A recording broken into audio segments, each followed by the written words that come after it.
From the Rohatyn Center for Global Affairs at Middlebury College, this is New Frontiers.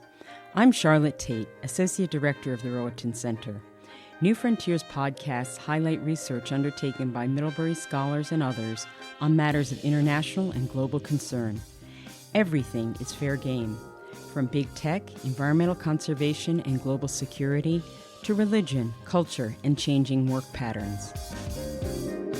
In this episode, Mark Williams speaks with political scientist Sarah Stroup about her research on international non-governmental organizations, what they are, how they operate, and some of the ways that their domestic environment can affect their work on the global stage. The NGO community is very active in humanitarian relief, in natural disasters, and in civil conflicts. In the United States and worldwide, the NGO sector has grown substantially. So says Sarah Stroup, one of the leading experts on international non-governmental organizations, or NGOs. Whenever there are natural disasters, earthquakes, hurricanes, floods, drought, or man-made ones, wars, conflict, or human development needs, healthcare, nutrition, education, governments and states aren't the only ones to respond and try to help. Non-governmental organizations, or NGOs, do too. Some NGOs can be really important actors on the world stage. But what do we really know about these organizations and their operations? What might they be doing or be unable to do in a country like Ukraine, where many people are suffering and there are dire needs, and yet the war that Russia unleashed impedes their work? I couldn't wait to talk to my guest about some of these things. As a political scientist, Sarah has written extensively about international non-governmental organizations, here in the United States as well as in Britain, France, and elsewhere. Sarah also directs the Catherine Davis Collaboration and Conflict Transformation here at Middlebury College. With war raging in Ukraine and humanitarian crises and pressing development needs sometimes outpacing government's ability to address them, I thought Sarah's research could help us better understand what NGOs are as organizations, what they do as actors on the world stage, and how different factors might affect their operations. I started by asking about basic definitions. What is a non-governmental organization? And are we talking about things like the European Union and World Bank, or does the term refer to something else?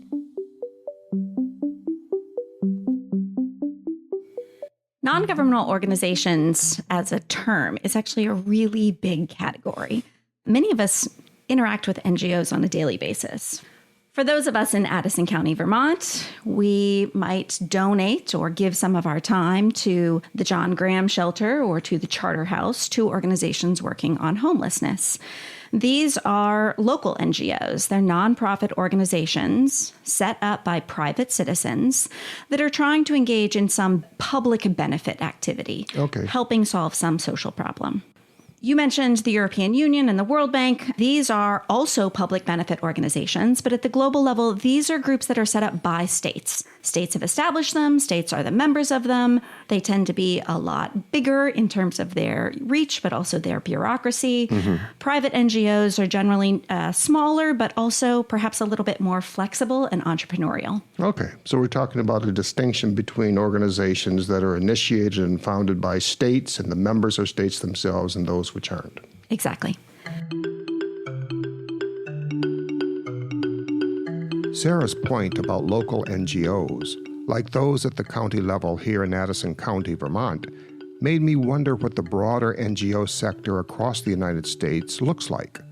How many organizations might comprise the NGO sector here in the U.S., and how would that compare with other NGO sectors we might see in other countries around the rest of the world? The United States is one of the most supportive environments in the world for NGOs. And some people might use the term civil society organizations instead of nonprofits or NGOs, but we're largely talking about the same thing here. In the United States, many of us see social problems and we try to self-organize to solve them. Alexis de Tocqueville noted this in his 1840 book, Democracy in America. The political culture in the United States encourages us to come together in private associations and then use those private associations to provide food or housing or education or other things. So there's a great regulatory structure, a great political culture that supports nonprofits and civil society organizations. And as a result, the NGO sector in the United States is the largest in the world. Really? Yeah, the United States spends something like 2% of gross national income on private charitable giving. So I think even given the disruptions to the economy of the pandemic, $480 billion were given in charitable giving in 2021. Over 400 plus billion went into NGOs. Into NGOs. Interesting. Just things that you and I give to our schools, to our churches and mosques, to local organizations in our community. As a result, there are millions of nonprofits in the United States. A recent count put this at 1.5 million nonprofits. Roughly about 2% of those are international nonprofits. Okay. And how does that compare with the rest of the world? There are many countries that have robust civil society organizations and great, huge nonprofit sectors. However, none of them really compare in size to the United States. We, of course, are a large country with a big economy, and so having a large set of charitable donations in this country has an echo effect around the world. But maybe the next largest country in terms of philanthropic donations is Britain. They only spend maybe less than 1% of their gross national income on charitable giving. So as a share of the economy, the civil society sector is much greater in the United States than around the world.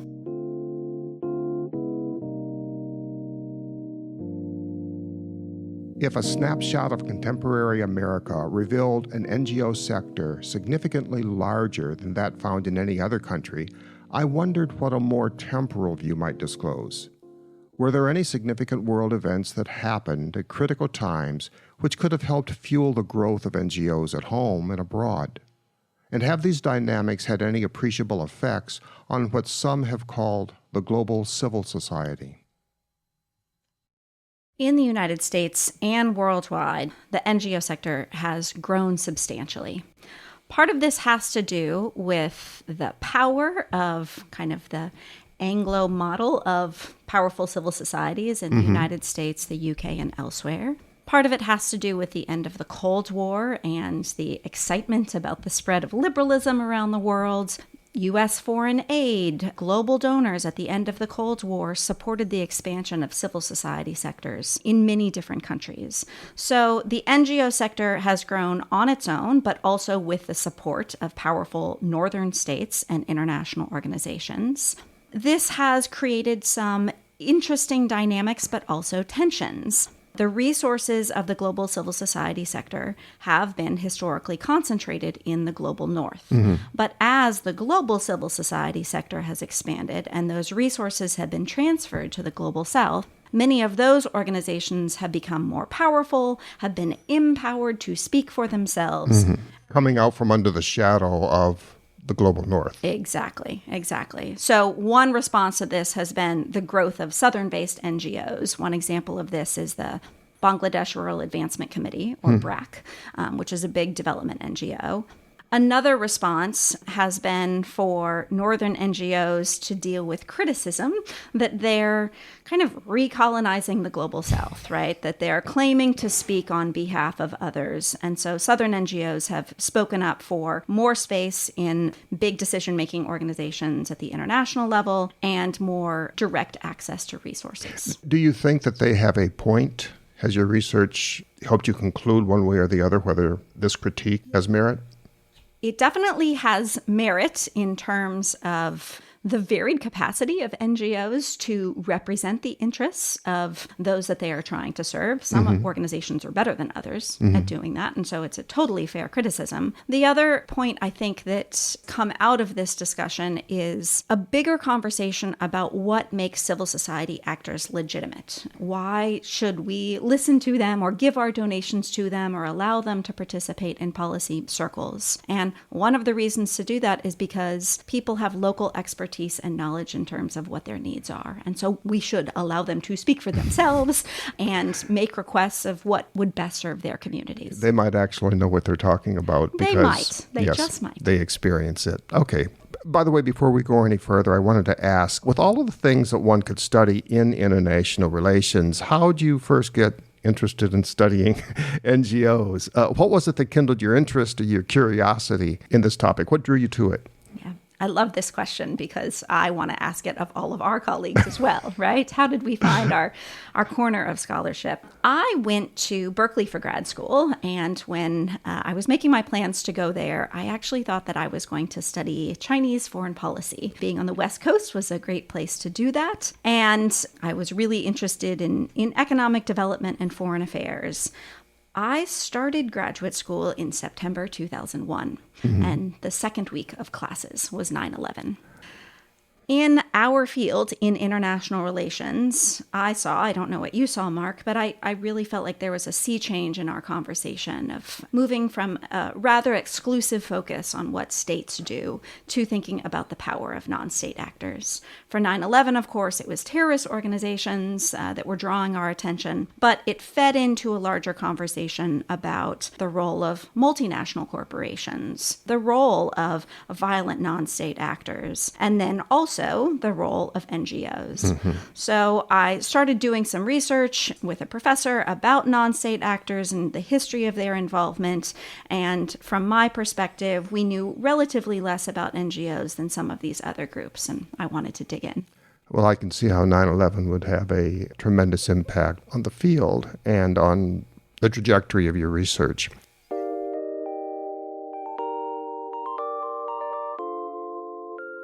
In both her own book on international NGOs, called Borders Among Activists, International NGOs in the United States, Britain, and France, and in a second book she co-authored, called The Authority Trap, Sarah has argued that domestic factors often influence an NGO's operational norms and can affect its activities in significant ways. I wanted to ask her about something she wrote more recently. It's an article called Domestic Constraints on the Global Impact of U.S. Development Transnational NGOs that was published in the journal Development in Practice.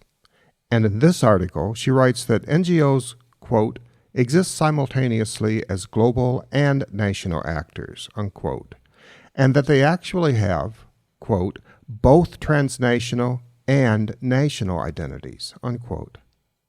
I asked Sarah if she could elaborate on this a bit more and why she thinks it matters. Her answers gave me a deeper appreciation for how an organization's domestic origins might influence its work on the world stage.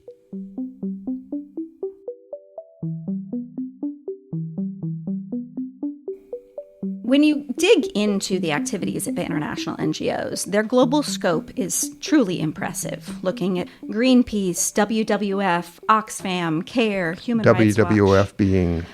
Previously the World Wildlife Fund, yes, but a major environmental group. These organizations have activities in dozens of countries, and you might think that because of their global scope, they have cosmopolitan identities, they have cosmopolitan practices.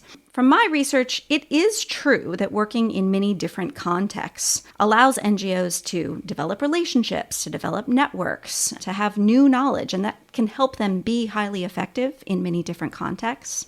But transnational NGOs don't drop out of the sky fully formed as global groups. They have, like superheroes, origin stories, right? They grow out of a particular place, usually a small group of people just trying to tackle one problem. An example of this is Oxfam. Oxfam was started in 1942 as the Oxford Committee for Famine Relief. They were responding to famine in Europe caused by blockades during World War II. The argument that I've been making for a while is that when these small groups become bigger groups, they don't lose those roots. Their origin stories create durable identities, habits, practices, and when those organizations go out into the world, they take those habits, those ideas, those practices with them. Your article really focuses on American international NGOs, U.S.-based NGOs, and one of the big arguments that it makes is that the NGOs that are based here in the United States operate in what you call a unique cultural environment. So I have two questions here that I want to ask. First, what is this cultural environment that you're talking about in the article here in the United States? What's it consist of? And second, why does that matter? How does this cultural environment affect NGO behavior or NGO practices? Anyone who studies culture knows that this is a fraught term. There's a lot of possible meanings, but maybe I'll try to put a little meat on the bones here of what I mean by that cultural environment. The first is the Tocquevillian notion that I referred to earlier, that when Americans see social problems, there's a presumption that we each have the capacity to address those, right? And perhaps do so collectively, but that we don't need the state to do it. And that's a nice contrast that a lot of political scientists like to make, right, between a more pluralist orientation or a statist orientation. Here in the United States, that giant civil society sector is a reflection of the cultural idea that it doesn't have to be a central authority that deals with a diverse array of social problems. In addition to that idea of self-organization, there is a privileging of what I would say are market-oriented concerns around efficiency. It's more about getting the most bang for your buck, right? Being as efficient as possible. It yields this really interesting pattern in the United States where you have for-profit, nonprofit, and state actors all tackling the same thing, right? Can you give me an example of what that might look like? Yes, if you were interested in building schools in Pakistan, you could have a U.S. NGO trying to do it. You could have a for-profit corporation, and you might have the U.S. aid agency, USAID, all engaging in those. The market logic here, I think, is that competition yields new innovations, and that the best model will win out here. What I think is the interesting contrast is that there isn't a hierarchy here, that all those different actors, market actors, nonprofit actors, state actors, are all working sometimes in concert, sometimes in competition, but they're all working alongside one another. And that isn't something that happens in other contexts necessarily. That means there's tons of space for nonprofit actors to act in the United States, but it also means maybe it's a little bit fragmented, a little bit competitive. It truly is a marketplace of nonprofits. So all of these actors are acting more or less in accordance with the efficiency principle? Exactly. Well, many NGOs like Amnesty International or Doctors Without Borders are household names. For the most part, I think that these kinds of organizations have good reputations. People tend to see them as well-meaning actors.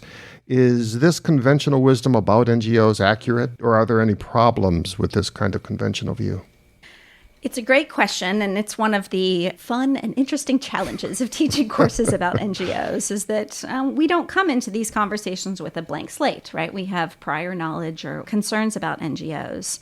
One of the things that I found in conversation with students, the research supports as well, is that people tend to trust NGOs, maybe more than they would trust the media or businesses or the government. There's this wonderful survey instrument called the Edelman Trust Barometer that asks people in, I think, as many as 40 countries today, who they trust the most. And for years, NGOs in 36 out of 38 countries, NGOs were reported to be the most highly trusted institution in their countries. It is interesting. And I guess we're kind of taking NGOs on their word when they say that they work for public benefit. Great. That maybe seems to be more valuable or laudable than what state, media, or businesses do. That conventional wisdom isn't necessarily bad. I think the challenge is when people go from that on average assumption that NGOs might be more trustworthy to thinking about particular organizations. So it's not that people shouldn't trust NGOs, but rather that perhaps we might get ourselves in trouble if we think that NGOs are different just because they're nonprofits. Governments, corporations, NGOs, these are all organizations. Organizations that have their own interests as well. Exactly.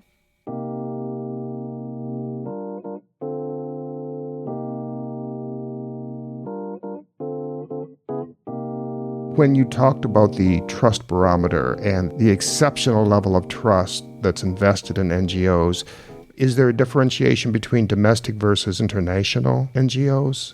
That's a great question. The trust barometer does not divide those up And I think it would vary a lot by country to think about which NGOs are most salient in people's minds when they're answering survey questions like that. In the United States, one of the things that's really interesting about this environment is there is not as much attention to international causes, which, as an IR scholar, I find really surprising given the global scope of U.S. power, yes. right? And given how often international issues affect us domestically anyway. Exactly.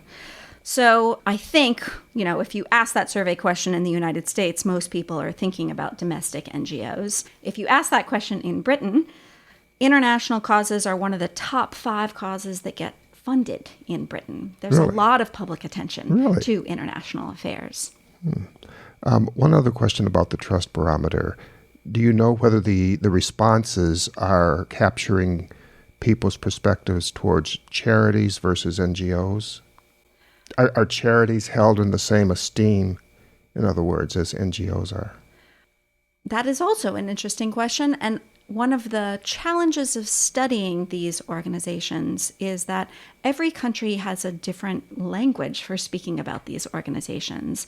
In the United States, we might say charities or nonprofits more frequently than we say NGOs. Other countries might talk about philanthropies or talk about NGOs or, in France, associations. So the cross-national survey is rather blunt and I think just asks people about NGOs. And they're all sort of lumped together. Exactly. They're all lumped together. But one of the fascinating things about thinking about civil society in different countries is that when you start digging into the very language that people use to describe the sector, you learn that people have different ideas about what good charitable activity looks like.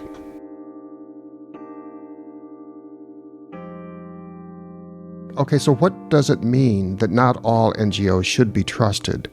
Are they pushing bad medicine? Phony vaccines, bad science? Are you talking about something truly nefarious or something that's worrisome but less egregious?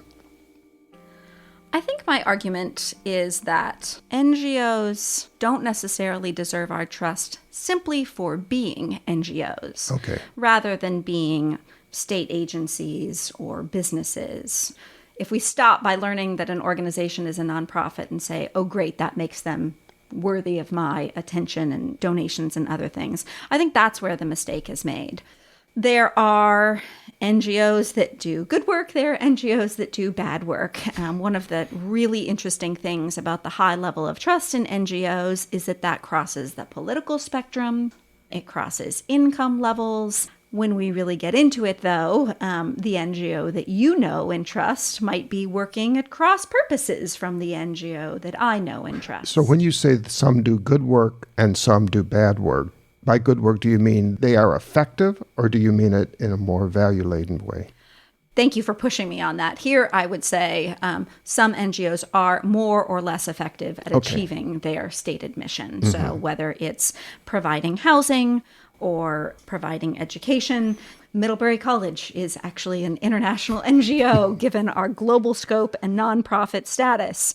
Over time, we might vary in our effectiveness, right? Relative to other institutions, we might be more or less effective. So the push that I think I and other NGO scholars have been making over the past decade plus is to think about that wide variety of practice and effectiveness within the NGO community. Not to say that we shouldn't support the NGO community, but rather to say we shouldn't just defer to them or accept that they're trustworthy simply because they occupy this status as nonprofits. Right, I understand. Well, let's see if we can try and make some of what we've been talking about a bit more concrete. Russia's war against Ukraine, it's unleashed a number of incredibly pressing problems, from health and medical needs to an immigration crisis, a range of other problems. How do some of the issues that we've been talking about play out in a war theater like Ukraine in terms of the operations of NGOs that may be working there? It's a great question, and I have thought about this a lot. The NGO community is very active in humanitarian relief, in natural disasters and in civil conflicts, and has been at the forefront of trying to respond to the crisis in Ukraine. There are a couple of things that we can see in the Ukraine crisis that are kind of emblematic of some larger challenges and issues in the NGO community. The first is, as I think all of us who read the news have seen, the media attention to Ukraine has simply been overwhelming. Now, part of that is because of the substantial suffering that is in Ukraine. Many members of the Middlebury community are affected by this. The horrific stories of displacement and death and suffering are heartrending. The challenge is that media attention to what's happening in Ukraine is not necessarily met by media attention to other places in the world where suffering is also awful. And here, I am not trying to engage in some kind of ranking of suffering around the world, right? But rather note that NGOs are part of an information ecosystem that focuses our attention on some things rather than others. So one area of the world that's received less attention is Yemen. Since the civil war started roughly 7 years ago, by my back-of-the-envelope calculations, maybe 100 people have died a day in Yemen. Wow. Not from outright violence, but actually mostly from famine and economic disruption caused by the civil war. So the challenge, if you're an NGO in this information ecosystem, is that you rely on outsiders for your resources, right? NGOs do not generate their own income. They need to get donations from people like you and me, from big government agencies and UN agencies. And we, in turn, are being prepped and guided and directed by the type of news that we encounter and consume. Exactly. So that spotlight on one part of the world focuses resources and attention on Ukraine. Again, deservedly so, but also there are many other contexts that also deserve our attention and perhaps aren't getting it. And unfortunately, NGOs are implicated in that because of the complex interests that we talked about earlier, organizational survival as well as serving NGO missions. NGOs make sure that their websites have a section that talk about the work that they're doing in Ukraine, right? They're trying to respond to the interests and sympathies that their donors have. Unfortunately, as a result, that might shift their attention from other areas where where their work would be. So you have scarce resources, and you have to determine how to allocate them. And one of the things that fuels the reallocation is what's getting the most attention, what seems most intense and acute at the time. Another thing I'll add about what's shown up in the Ukraine crisis returns to a theme that we started with at the beginning of our conversation about inequality in the global civil society sector. When something like a war breaks out, as in Ukraine, big donors tend to go to their NGO partners that are the largest and best established. One example of this is the European Union, which has a humanitarian aid agency called ECHO. Our colleague, Amy Ewan, and I are writing a paper about this. And ECHO has established partnerships with a very small handful of northern-based NGOs. So it's great. Big donors want to get their money out the door as quickly as possible to help beneficiaries in Ukraine. The complaint here is that they are sending that money through a very small group of already wealthy and well-established organizations. And if in this case you're an organization in Ukraine, you might say, if your goal is to help Ukrainians, you should give that money directly to Ukrainian NGOs rather than the pass-through of these big global organizations. Right. Okay. Sarah, you've been studying NGOs for a number of years now. You've written 2 books and a series of other articles about them.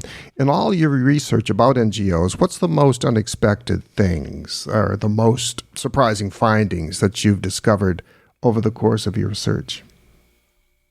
It is always wonderful to be surprised. And I think that if we're asking open-ended questions, we should be surprised sometimes, right, by what we find. For me, I think that the biggest surprise over the past few years has been to challenge my assumptions about what power gets you. If I think about the lens that we as IR scholars bring to the world, right, we might think in global politics that the biggest actors, the United States, Russia, China, the World Bank, the UN, these huge actors with tons of resources, they're the ones that have the most influence. And I think that I took that assumption into my research on NGOs initially.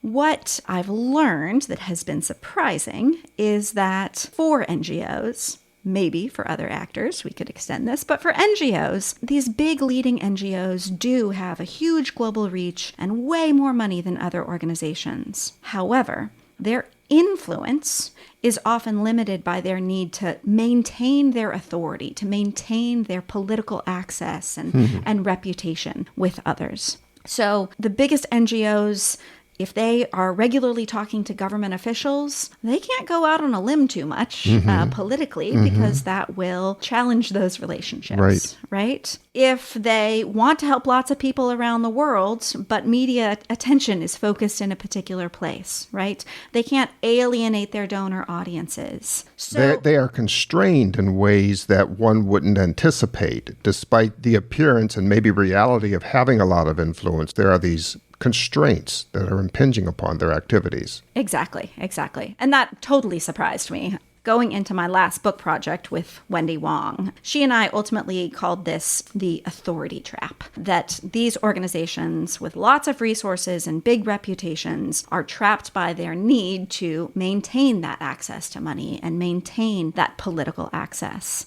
There are smaller NGOs, and maybe those reputational concerns are less substantial for them. But of course, that also means that they have less reach, right? They're smaller. They have fewer audiences that defer to them. So I don't know if that depresses or excites people who watch NGOs. But it wasn't something you had anticipated when you began your research. Yes, I think I assumed that these leading NGOs would have the capacity to truly transform the political problems that they faced. And what we found is a lot of people listen to them, but they more often advance incremental change rather than radical transformation. Interesting. That's really fascinating. Well, we've been talking with political scientist Sarah Stroup about her research on international non-governmental organizations. Sarah, it's been such a pleasure visiting with you. Thanks so much for spending time with us today on New Frontiers. Thanks so much for having me, Mark. I really appreciate it. Thanks.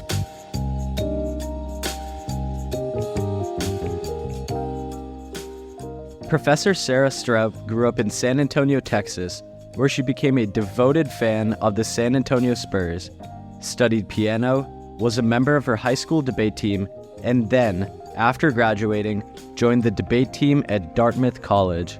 Outside of the classroom, students sometimes run into her hiking the trails with their giant rescue dog Woody, skiing at the Middlebury Snow Bowl, or at the hip coffee shop Virgen's Laundry.